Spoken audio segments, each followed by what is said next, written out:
Bonjour les amis, j'écoute le discours de Philippot, j'apprécie, j'avoue, il est pas mal, il a du bon sens, un vrai bon sens. Alors évidemment c'est un homme politique, il ne peut pas s'engager à fond sur certains sujets de société, des sujets sociétaux, mais sa manière de passer par l'extérieur du sujet, de s'exprimer est remplie d'un bon sens. On sent le fils d'instituteur. Alors il y en a qui disent c'est de l'opposition, je ne sais quoi, contrôlée. Enfin, moi, jusqu'à présent, dans toute cette histoire des gilets jaunes, du Covid, je le trouve vraiment bien, vraiment pas mal. Alors oui, on m'a encore dit hier, mais les flics ne chargent pas dans ces manifestations, ils vont pas crever des yeux au LBD. Bon, je n'ai pas l'explication, je ne vais pas vous dire que c'est un signe fort d'opposition contrôlée, de manipulation, une manière d'absorber l'énergie des résistants, entre guillemets. J'en sais rien. Ce que je vois, c'est vraiment, j'apprécie son discours. Il y a un point où je considère qu'il a tort, franchement. Et lui, ainsi que toute la réinfosphère sur Internet, c'est du n'importe quoi. Asselineau, TV Liberté et autres, leur discours sur l'état mental, moral de Macron après sa défaite législative.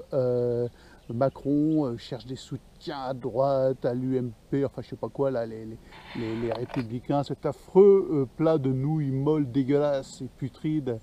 C'est n'importe quoi. Macron, il s'en fiche complètement du résultat des élections législatives. Mais sérieux, bon, allez, je veux bien concéder, c'est une petite écharde dans le plan mondialiste de surveillance de masse, de contrôle total, de caméras partout, de je sais pas quoi, de facial, enfin de trucs numériques aberrants, de passeport mondial sanitaire, de pseudo-picous pour votre bien obligatoire, etc. D'asservissement des peuples, de retrait de la monnaie papier, de contrôle bancaire, enfin de toutes les horreurs qui s'annoncent à grands pas. C'est une petite écharpe, mais tellement minuscule.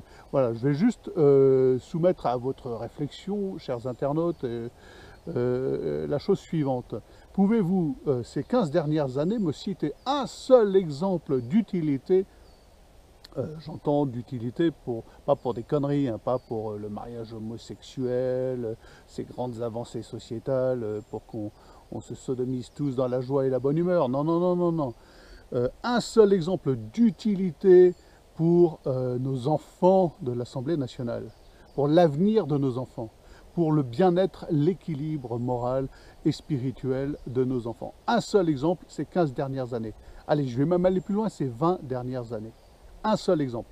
Vous me mettez dans les commentaires un exemple d'utilité de l'Assemblée nationale, quelle que soit sa tendance politique, quels que soient les groupes parlementaires de ces gens-là, ces groupuscules. Voilà. Est-ce que vous croyez que sous prétexte qu'il y a presque 90 députés j'allais dire du Front National, j'en suis encore là moi, je sais pas quoi, l'espèce de parti de gauche de Marine Le Pen, est-ce que vous croyez sérieusement que ça fout les chocottes à Macron? Sérieux les gens. Est-ce que vous croyez sérieusement qu'il en a quelque chose à faire du fait de ne pas avoir la majorité absolue à l'Assemblée nationale, compte tenu de l'utilité de ce machin? Voilà. Même, c'est pour vous dire, même le Sénat, ces dernières années, s'est montré plus utile, est parvenu à retoquer des trucs, enfin, voilà, des trucs insignifiants, hein, ça va pas péter très loin. Mais même le Sénat, cette assemblée de gros bouffis de foie gras et de caviar, s'est montré plus utile ces 15 ou 20 dernières années. C'est vous dire, l'Assemblée nationale, c'est le truc inutile. Les gouvernements n'en ont rien à fiche, ils passent au-dessus depuis des années. Macron en est le parfait exemple. Hollande, alors là, c'était génial. Valls, c'était le champion du monde du 49-3. Ils en ont rien à cirer. Ça ne changera rien à leur programme, c'est 5 ans à venir. Rien du tout. C'est pas la peine. C'est pas du défaitisme, c'est du réalisme. Voilà. C'est ce que je voulais dire en réponse à tous ces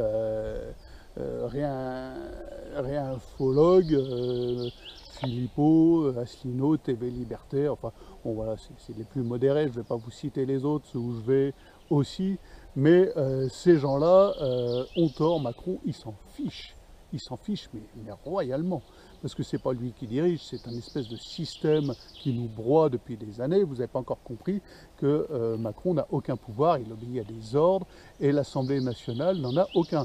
Bon, vous prenez l'espèce de truc qui s'était appelé NUPES, enfin ça ressemble à RPS, c'est n'importe quoi. Ils ont encore démontré qu'ils sont incapables d'appuyer sur le bon bouton. Enfin, ils disent on est contre, mais ils appuient pour systématiquement quand il s'agit de voter. Vous regarderez, Asselineau en parle dans une vidéo dernièrement, je crois que c'est hier. C'est rigolo parce que c'est plein de bon sens, mais voilà. Mélenchon, c'est le champion du monde. Le vote de Mélenchon, il dit qu'il va voter contre les conneries mondialistes, et systématiquement il vote pour. Et c'est pas arrivé une fois, hein. C'est pas arrivé une, deux, trois fois, c'est arrivé plus de 200 fois. D'accord. À chaque fois qu'il doit voter, il est en accord, en harmonie avec le système mondialiste. Il lui mange dans la main, et vous n'avez pas encore compris que ce type-là, c'est une marionnette, c'est un franc-maçon, c'est une marionnette des mondialistes. Sa parole ne vaut strictement rien, elle ne vaut pas plus que la parole d'un Macron, et quand il a voté oui à toutes les lois, à toutes les saloperies, c'est pas une fois, hein, je vous dis, c'est plus de 200 fois de suite, c'est à chaque fois qu'il vote, il est pour les saloperies mondialistes, pour. Jamais il s'est opposé. Et ces votes, systématiquement, il n'y a pas moyen de revenir en arrière, hein. C'est pour, même s'il dit « Ah, je me suis trompé de bouton ». Parce qu'à chaque fois, il se trompe de bouton, soi-disant. Bon, voilà, c'est pour vous dire à quel point c'est du foutage de gueule, et à quel point vous ne devez rien attendre de l'Assemblée nationale. Sérieux, les gens.